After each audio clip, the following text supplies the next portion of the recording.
Chers compatriotes, aujourd'hui, je m'adresse à vous pour célébrer une décennie d'une réforme de grande envergure qui dépasse de loin les chiffres et les prévisions. 10 ans après la mise en œuvre de l'assurance maladie universelle insufflée par son Excellence Ismaïl Omar Guelleh, président de la République, nous célébrons une vision, un idéal, mais aussi et surtout un engagement profond, celui de garantir à chaque citoyen, sans distinction, l'accès aux soins. Cette réforme était une promesse, un espoir, une promesse que personne dans notre pays, quelle que soit sa situation, ne serait laissé de côté face à la maladie, à la douleur, à l'incertitude du lendemain. Nous pouvons affirmer avec fierté aujourd'hui que grâce à la volonté ferme du chef de l'État, c'est une promesse tenue. En 10 ans, l'AMI a changé le visage de notre nation. Aujourd'hui, plus de 40% de nos compatriotes bénéficient de la couverture maladie universelle. Derrière ces chiffres, ce sont des vies transformées, des familles soulagées, des enfants qui peuvent grandir en bonne santé et des femmes qui peuvent donner naissance en toute sécurité. Nous avons également construit un réseau solide de professionnels avec 27 établissements de santé conventionnés, un client des laboratoires et des cliniques pour offrir à tous des soins de qualité proches de chez eux. Et pour ceux dont la pathologie nécessite des traitements avancés à l'étranger, c'est plus de 1793 évacuations sanitaires qui ont pu être effectuées.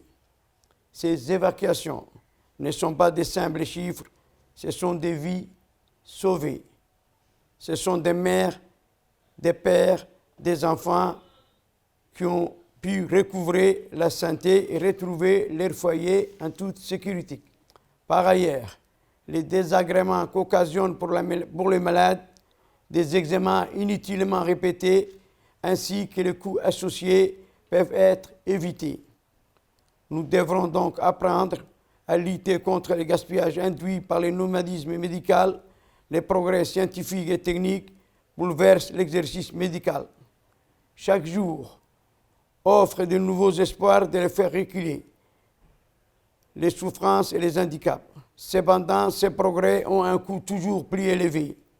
Pour les rendre accessibles à tous, nous devons être vigilants et mieux allouer nos ressources. Nous allons sans plus attendre généraliser les outils de maîtrise médicalisée des dépenses. La loi le prévoit.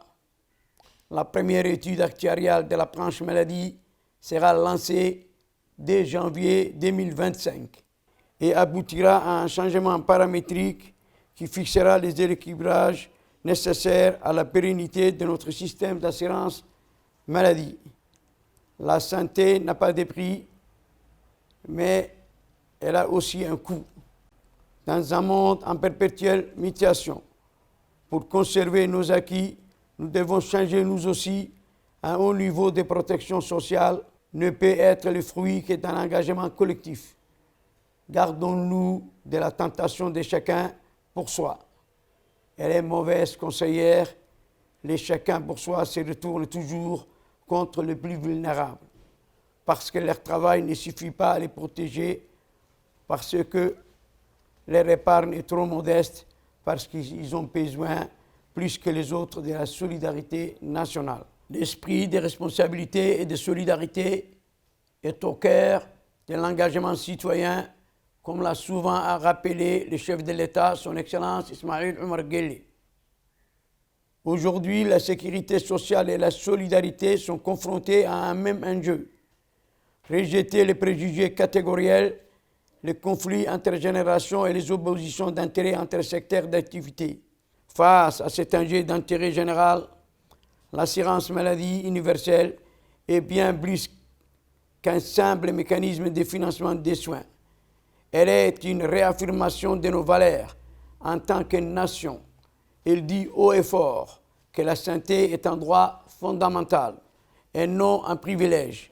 Ensemble, nous avons parcouru un long chemin, mais ce chemin n'aurait jamais été possible sans vous, vous, professionnels de santé, qui vous dévouez corps et âme pour soigner et accompagner, vous, partenaires et institutions qui soutenez ces systèmes avec rigueur et ambition, et vous, citoyens, qui avez placé votre confiance dans ces projets et contribué à les faire vivre. Et comme le dit l'adage, qui veut voyager loin, ménage sa monture. Je vais aujourd'hui devant vous réaffirmer mon engagement en tant que ministre du Travail chargé de la formalisation et de la protection sociale. Nous continuerons à renforcer ce système, à l'étendre, à l'améliorer pour qu'il devienne pleinement universel. Ce combat est le nôtre, il est loin d'être terminé. Chers compatriotes, ce jour est un jour spécial de célébration, mais aussi de promesses. Ensemble, continuons à partir un Djibouti où chacun, où qu'il soit, a accès à des soins de qualité. Un Djibouti où la santé n'est plus une source d'inquiétude, mais une source de sérénité. Ensemble, continuons d'honorer cette promesse du président de la République en les transformant en une réalité durable. Je vous en remercie de votre attention.